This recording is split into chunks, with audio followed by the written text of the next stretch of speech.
10 with Ben, episode 2. Ladies and gentlemen, it's me, it's Benjamin. Welcome to episode 2 of 10 with Ben, your daily 10 minutes of me talking about whatever I want to talk about, something that I feel that I am knowledgeable in, an expert in, and I can share my opinions, takes, thoughts, and wisdom with you. So today, our first real episode involving a primary topic. And again, thank you to everybody that checked out yesterday's episode 1, the introductory episode talking about what 10 with Ben is. So it is Friday. It is February 2nd, 2024, and we are just 2 weeks away from the best time of year. That's right, pitchers and catchers reporting for spring training all over Florida and Arizona. A time for hope for all fan bases, right?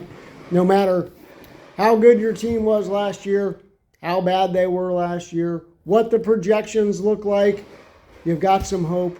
Spring is here, a fresh blank slate on opening day. Everyone will start off at 0-0. And then we run the 162-game marathon to see how the 2024 season wraps up. But before we get to that, we got to talk about my beloved Boston Red Sox and, most importantly, the fans of Red Sox Nation.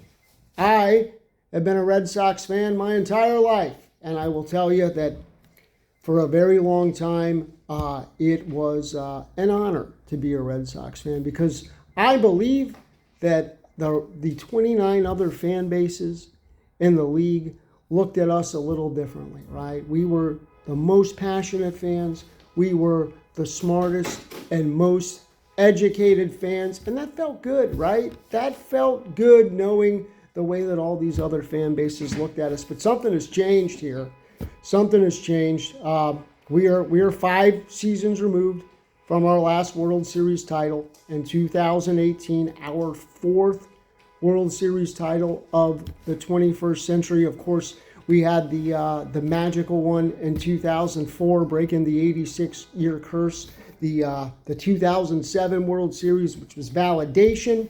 The 2013 World Series, which was the blue-collar championship for the city of Boston, and the 2018 World Series that just felt awesome, right? But these last 5 years have been a little different, right? 2019 made our best efforts to run it back and fell short by a lot. 19 games out of first place, didn't make the playoffs. Then we had the 2020 year, the 60-game shortened COVID season, a season with a lot of transition in Red Sox Nation, right? Dombrowski was out. Chaim Bloom was in as the chief baseball officer, and with that came a lot of change on the field and on the roster, and some painful stuff, right? We had to trade away homegrown generational superstar Mookie Betts for salary reasons, right? That's not anything that Red Sox fans were used to. Money, not a problem, right? If we have problems, we throw money at it, we buy our way back into contention. How can we not keep our own guy? But I'm not here to talk about that. 2021, right? Look. 2020, the COVID season, last place finish. It was a 60-game season, pretty much a throwaway for every team. In fact, I think an asterisk should go on to the World Series champion that year, because nothing can really be learned from a 60-game sample, right? You might be in last place after 60 games, a 2-week hot stretch, and the next thing you know, you're back in it, making the playoffs. But 2021.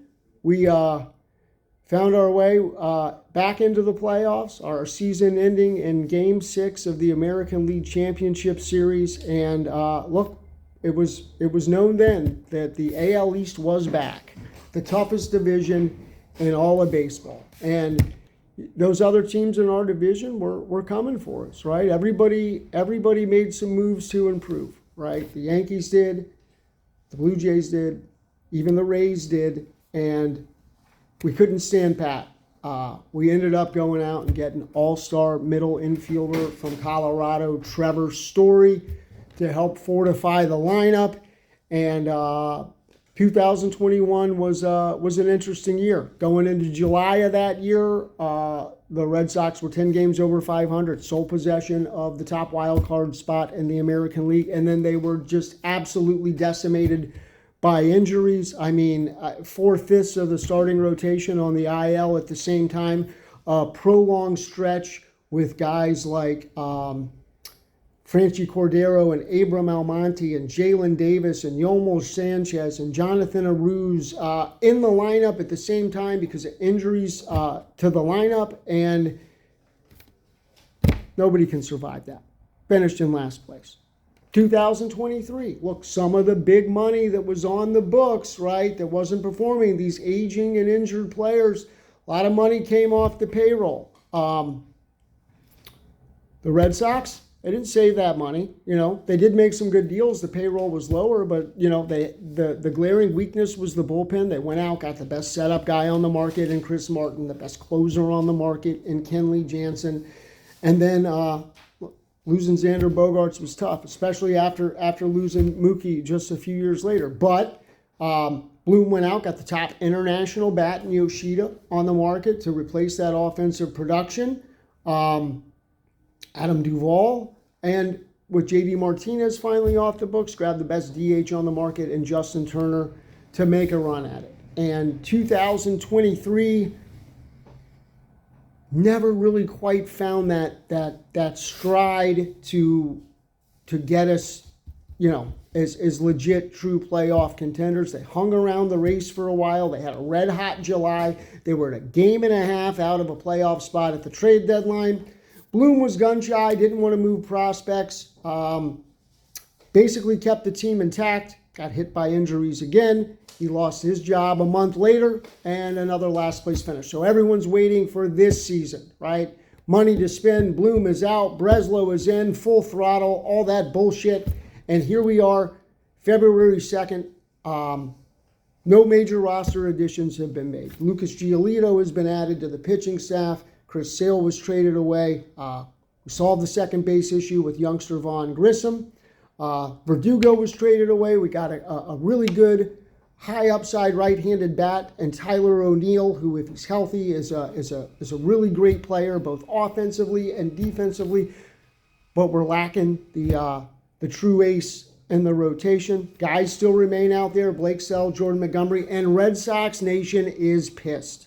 Social media comment sections are a tire fire, and the regional media is preying on the negativity, right? They're passing off their opinions as facts. Red Sox fans are flooding to these comment sections on Facebook and Instagram and Twitter to demand that John Henry sell the team, boycott Fenway, all of this stuff. Guys, opening day's not tomorrow. Spring training is still a couple of weeks away. Okay, and the big names remain. As I mentioned, Montgomery and Snell still out there. We need a full-time DH, right? Jorge Soler's out there. Adam Duvall's out there. J.D. Martinez is out there. There are pieces out there that are still available, okay, for this team to improve. And listen, health is going to play a big factor also, all right? So all that I'm asking from Red Sox fans is to be better, right?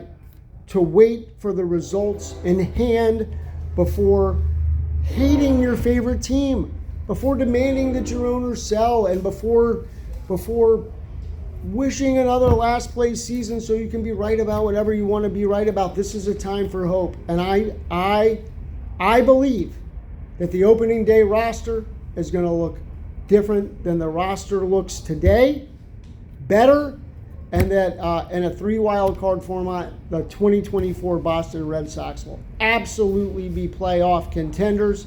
A healthy season from Story, year 2 leaps from Cassis and Duran and Grissom, a healthy Tyler O'Neill, a pitching staff that lacks an ace as we speak, but has a lot of depth. So Red Sox fans, be patient, be better. Go Red Sox. Thanks for watching episode 2 of 10 with Ben.